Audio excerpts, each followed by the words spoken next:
Hey, everybody, and welcome to another episode of the Patient Convert podcast. I am your co host, Justin Knott, and just riding solo today. No guests, no Kelly.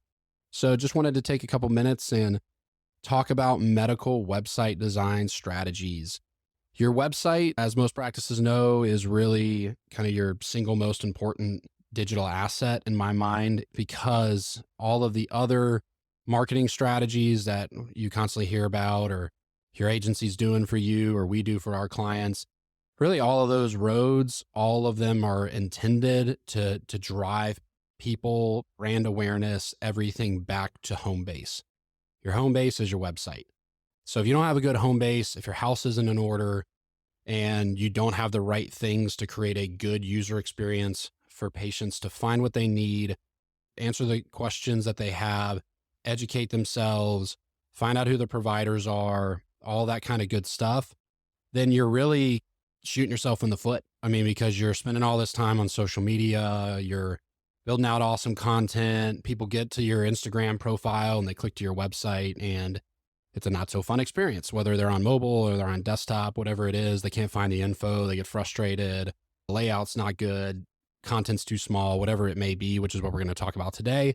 And that's really a shame, because you can spend a lot of time, a lot of effort, and even do a lot of things right. You could have awesome marketing, crappy landing pages, awesome social, crappy website, awesome video, again, video not on the website, that kind of stuff. I mean, the list goes on that really you can spend a lot of time, a lot of money, and get a fraction of the results that you could be if you spent more time and effort on your house and making sure your house is in order, which is your website, in this case, your practice website. So I did want to spend some time, because we do develop so many custom websites for so many practices across the country, and we're doing it every single month. So we really, I think, have our thumb on the pulse of what is working, what patients want to see, how you balance design and SEO, because they can be kind of polar opposites of each other. Especially if you've go back and listen to, I just did a recent episode of top medical SEO strategies. Go back and listen to that, and I'll talk about it even more in depth there, but we'll go into kind of design versus SEO. How do you balance those things? All that kind of good stuff. But it's just really important to keep in mind, at the end of the day, your website from a practice standpoint is how you present yourself. It's like what you show up wearing on a first date. First impressions matter, whether you like it or not. It is. And there's just a natural psychological thing in the human brain that when you see a website, you're immediately going to deduce a lot of other things about the practice, efficiency, experience, all of that other stuff based on what they're going to see on your website. So it's really important. And it also drives how much should I spend on my website? Is it worth spending what can be perceived as an obscene amount of money on this when you compare it to a lot of the other things, when you can say spend a few $1,000s a month on X, Y, or Z marketing initiative, but your website can cost tens of thousands of dollars and just be astronomically expensive. And it can get astronomical and completely out of whack and make no sense. But all of it is to say, when you think about it, it's the foundation that everything else is built on. And so it's really critical to make sure that foundation is done right. Because what pains me more than anything is running the horror stories of either the whole build experience was just awful and they got a crappy product at the end, but even more so, having a potential client come to me and I look at their site and say, unfortunately, even though you built it 6 months or a year or even 2 years ago, when the shelf life of a good website is 3 to 5 years on average, you got to start from scratch, just because they didn't build it in the right way. They didn't build it in the right CMS, even though there's not just one hard and fast CMS, but there is one or two that I think reign supreme, or they didn't do the foundational principle things right from an SEO standpoint the right way. So it makes more sense in terms of rebuilding versus trying to patch a leaky dam. Because when you start doing that, I've seen it just so many times throughout the 10 plus years of even running this agency, much less marketing in general. When you start getting into the patch world of websites, undoubtedly things begin to break. You start having to add additional, if it's say WordPress, additional plugins that compete with other plugins. It's a domino effect that over time grows more and more substantial. And so sometimes starting from scratch is the best way to go. And I hate that. I hate that for people. And it's a shame on agencies that charge a huge amount of money and don't know what they're doing and don't have their ducks in a row and burn the other people out there that are doing it the right way. Because it is frustrating. It's really frustrating to watch what would be or could have been a potential client that can't be because they just spent tens of thousands of dollars on what's an absolute dumpster fire. And that's the shame on our industry too, for not providing the right value for the work that's being done in terms of building a website and building it in the right way, that it is sustainable, it is scalable, it is functional, it is secure, and it has foundational SEO principles that can be built upon. Everybody can do things. It's just kind of like a painter. Every painter has a different technique. Every surgeon even has a way that slightly that they approach its surgeries, or they open or close, or they do X, Y, or Z. There's always going to be variation into how people do SEO, or what builder they use when they build a WordPress website, or so on and so forth. But at the end of the day, there's a lot of foundational principle things that really should carry through, even from agency to agency, if we were all on the same page of these are what protect the client really well. And again, without that's kind of going on a whole diatribe about the agency industry, it's just all to forewarn you, because I don't want to see anybody else get taken advantage of in terms of building a website that's really going to have to be trashed. And again, I literally deal with this every single month. I'm dealing with multiple right now with potential clients that we have that we're at a crossroads of love to move forward, but I just sunk all this money. And I'm also not a proponent of, if you go with us, you have to rebuild your website, because I'd rather just roll up our sleeves and get to work on the things that'll move the needle. We can always redesign your website at X, Y, or Z time when it makes sense, but there's simply no way around if you invest in us and then we can't do our job because of your website, you're wasting money and we're wasting time. And so then we have decisions that has to be made, but it all went back to not understanding good foundational principles of the medical website design process and what you want on the back end of it. So red flags can be thrown if that's not being done. So you make sure that you get a good product on the other side of it, that when you are investing, whether you're starting out and it's a little amount of money, but that's a lot, or you're a really large, mature practice that can afford to invest in a heavy hitting website that is going to be one of the best across the country. But going back to kind of getting the conversation started around the medical design strategies, first and foremost, I think aesthetics is huge and your homepage is huge. Your homepage is typically going to absorb 50 or more %, depending on how good your SEO strategy is and how well your treatment pages, your location pages, your physician pages are contributing in organic search. We can see upwards of 90+% of all organic traffic going through the homepage, but even are really, really strong. You're talking 50 to 100,000 users plus a month on even these local websites that we deal with for our really large practice clients. It's still 50%, even it can be 30% to 50% or more of all of the users are experiencing your homepage first. So you got to make sure the homepage is right, visually appealing, and tells a compelling story about who you are at your core, the services you provide, and your approach to care. And that's really important. It needs to you need to have all of those things contained in there.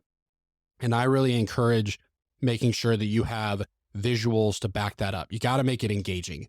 Really good websites have engaging components to them, whether it's B-roll that's moving in the background, it's a really, really sharp, like retina display style image that you can tell is not a stock photo that they got done professionally inside of the practice. Those types of things are really do make the difference. And that's why I always encourage, before we even start this journey, if you're going to spend money on a website, spend money on a good professional photographer. That's a shout out to all the photographers out there. Hopefully you get more business out of it, because it is true, especially real estate photographers and the ones that can go in and do like photos of your practice and you engaging with patients, and or whether it's a nurse wearing street clothes or whatever it is. But you want to have an authentic feel. Patients can pick up when it's stock, and patients can immediately see the difference when it's real. When it's real, high quality professional photography, doesn't cost a lot of money. It can be a little bit of a pain to kind of try to coordinate all the physicians, but I can't tell you the difference between the same exact website is a C- to an A+ when professional photography is laid over. So before you do anything, you'd be willing to invest in that if you're investing in a new website. Find a logo photographer to come out, get the professional photos that your agency should help guide you in what's going to look and feel the best on the website, as well as send you some examples of websites that they built that have custom photography on it. So you have a good idea to give some art direction, creative direction to the photographer when they show up of all the different things that they need to capture to be able to portray to the patient as they come to your website, and in particular your homepage, like we're talking about. But the more relevancy you can have in that imagery, the more impact the website's going to have too. You got a treatment page and you've got professional photos that match that to back it up, plus a video on there, which we'll talk about in a second. It's just going to go that much more of a distance in getting a patient to choose you over a competitor because of the experience that they're having on your website. And that's really, really key. So homepage, you got to tell a really compelling story, and you've got to have engaging elements, especially I think above the fold. And you got to make it easy for them to understand kind of the who, what, why, and where. So kind of who are you? What do you do it? What do you do? Why do you do it?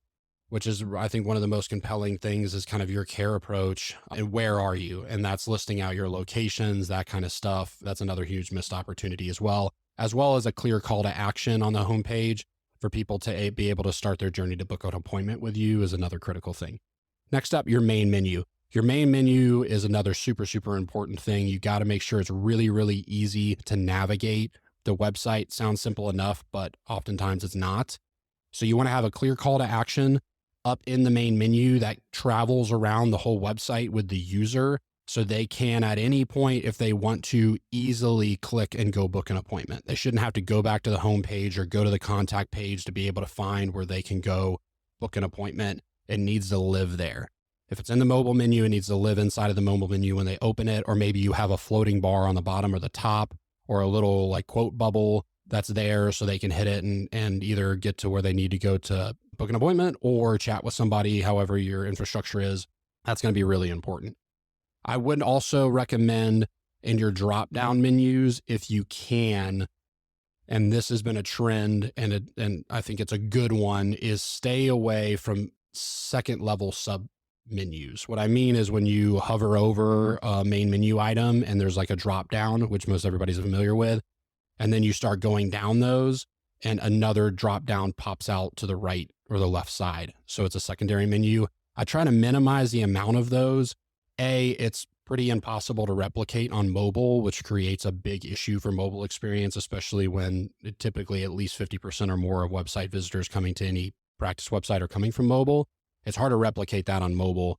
So it's kind of a waste to do it on desktop, because then you have to scratch your head and think around how that is brought over into the mobile experience. And second is it's just can be aggravating for users because it can act finicky, but definitely never go past that. If you just can't get around having a secondary tranche, then I would never, ever go past that for sure.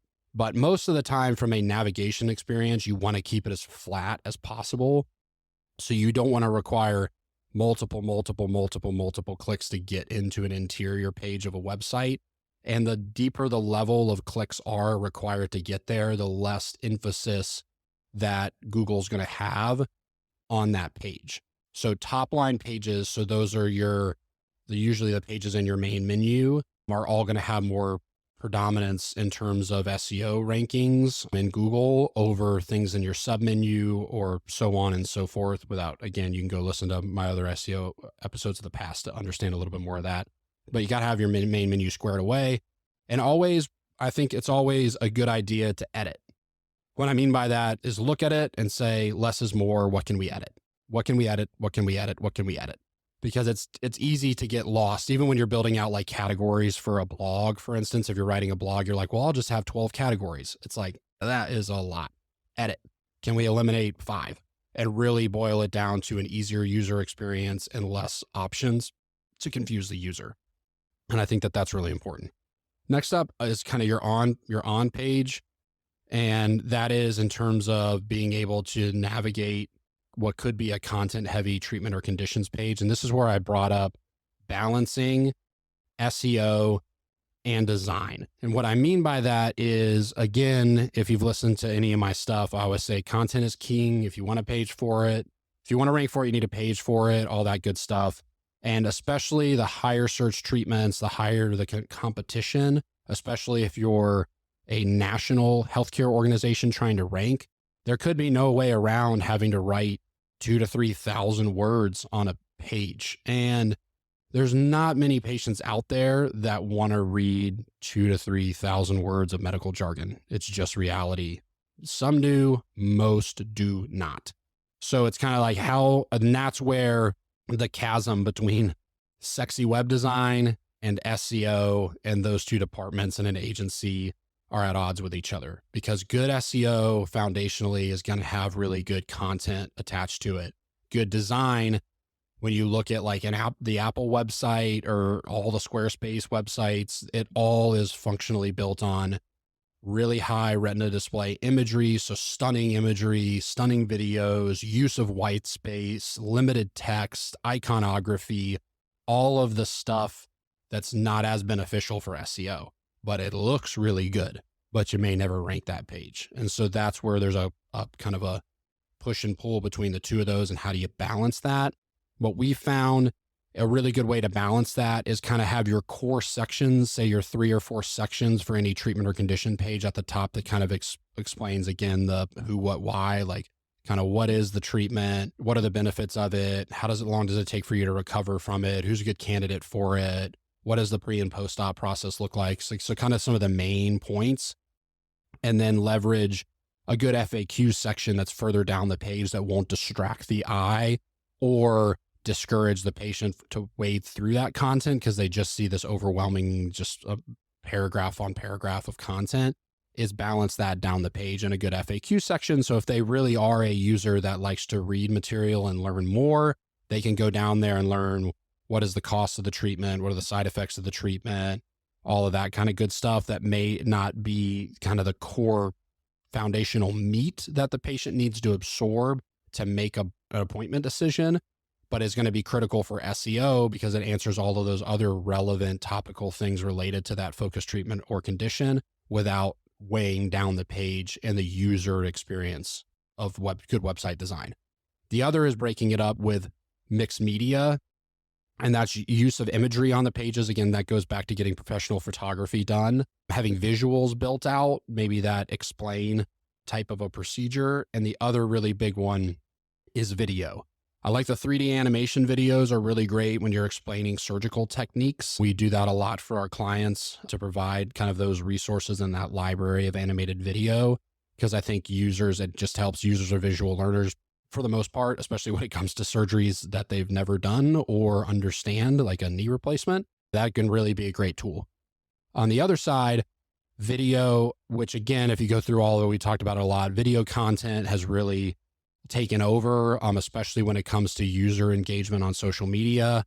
But also, like I just talked about in a previous episode, it's really beneficial for SEO and on-page time. But for this topic and website design strategies, it's really great user experience tool too.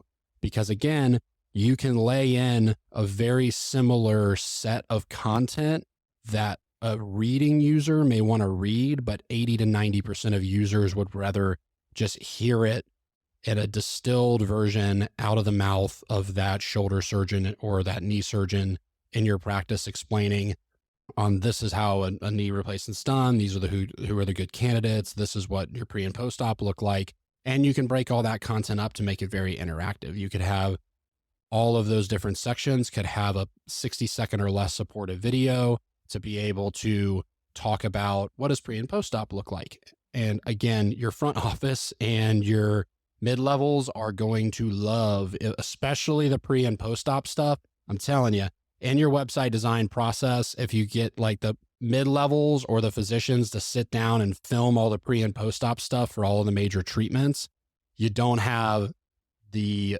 mid-level answering what they perceive as the most monotonous questions again and again and again and again, or handing them the same packet again and again and again and again and again. You can just send them straight to the website and be like, hey, you can see all your pre and post-op recovery processes. Don't eat the night before, blah, blah, blah, blah, blah. And you can find all that stuff out on your website, and your mid-levels will thank you and your patients will love you. So that's another big website design strategy is video is really how to take your website to the next level and give the patient what they're asking for. And that's to meet the physicians, understand how the practice operates, as well as get a lot of their pertinent information out of the website and over video instead of having to go and read a bunch of content or print a bunch of stuff out. And that's another really big thing. Another website design, I think another good website design strategy, even though it's not directly related to the actual design of the website, but in terms of user experience, is self-scheduling. Self-scheduling is hugely on the rise, and it's something like 80+%. Don't quote me on this exact statistic, but I think I remember it right in the presentation. Like 80+% of patients surveyed said they would use a self-scheduler if they were given the option on a website. Yet, I bet, and this is a totally made up statistic, less than 10% of practice websites offer a self-scheduling option. There's so many different benefits to having a self-scheduling option. I know it terrifies physicians to no end to feel out of control of their schedule, but there's got to be some give and take that begins to occur inside of your practice to move you into the modern age. It's what patients want. So even if you ask a physician to break 2 half days a week that open up a window for self-scheduling, whatever your intake process for new patients looks like, it's hugely beneficial. The other side of it is in the marketing world, and when it comes to good websites, there is a broken minimum of one, but usually a lot more. There's broken links in the marketing tracking chain.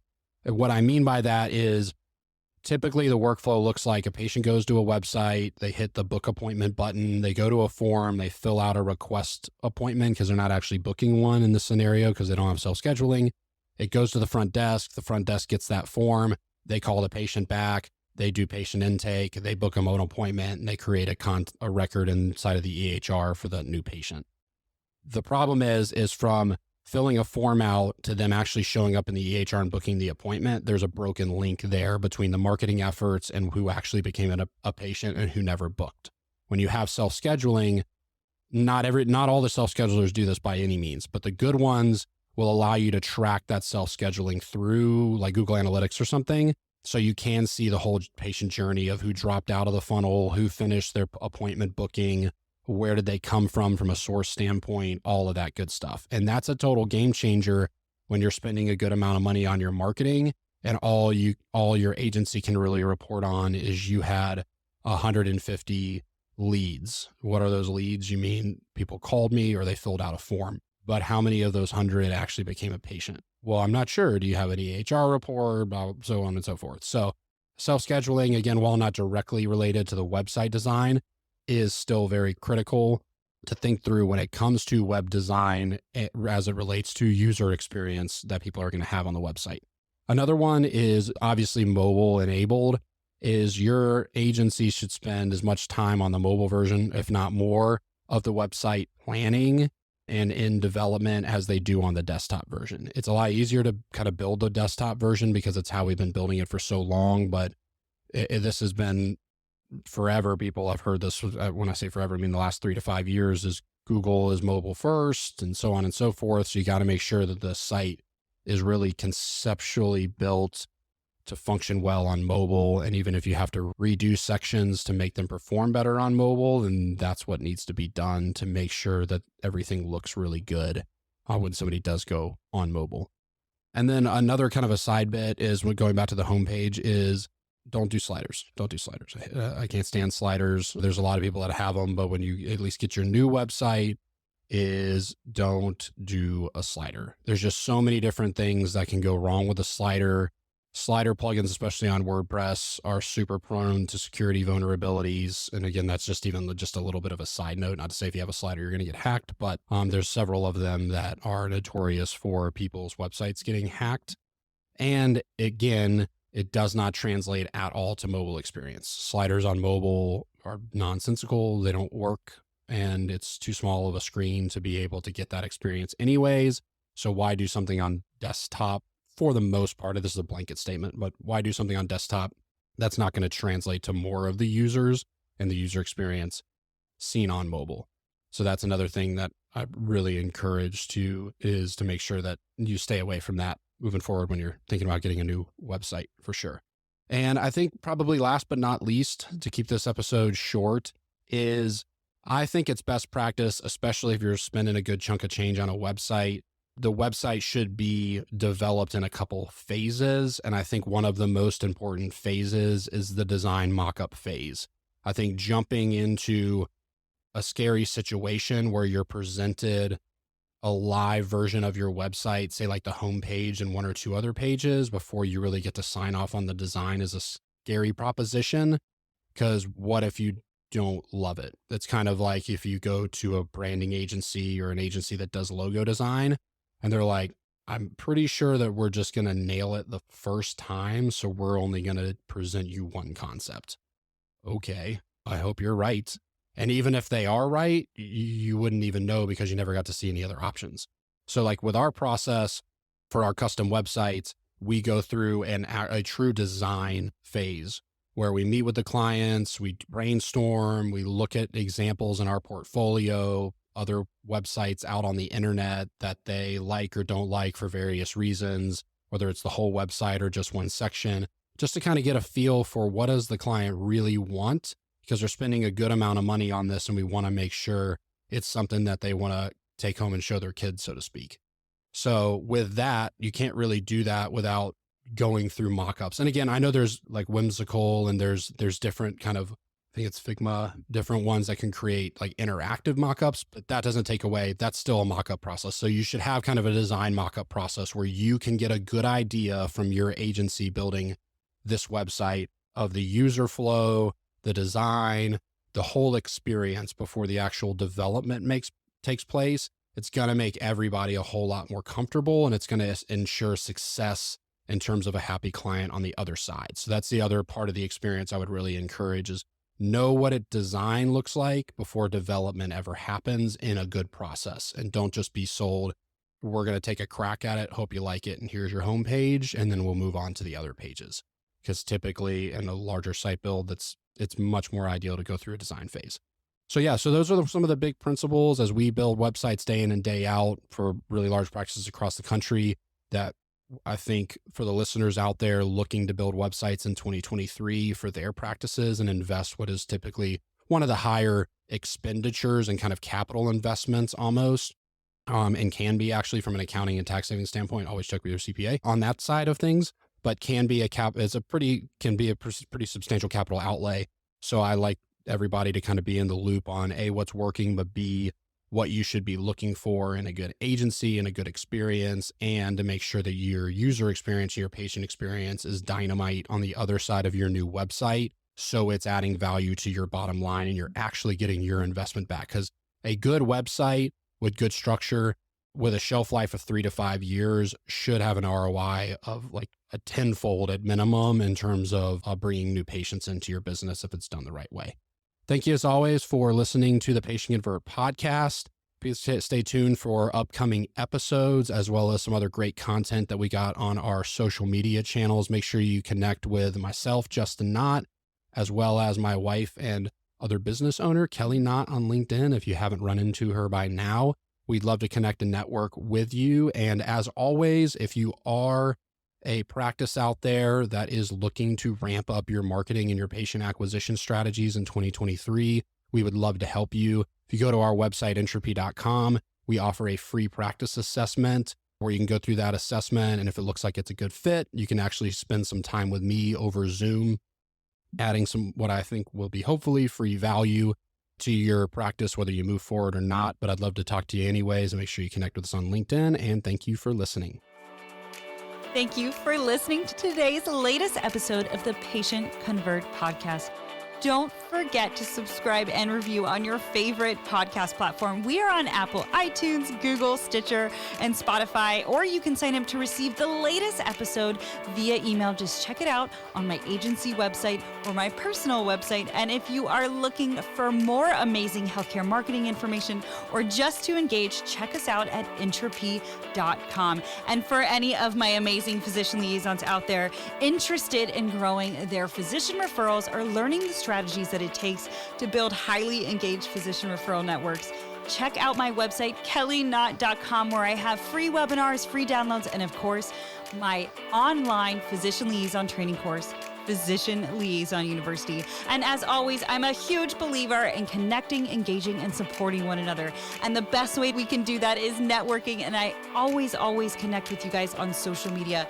And one of my biggest social media platforms is LinkedIn. So feel free to connect with me there on LinkedIn or Instagram or Twitter at Kelly Knott. And thank you guys again for listening to the Patient Convert podcast with your host, Kelly Knott.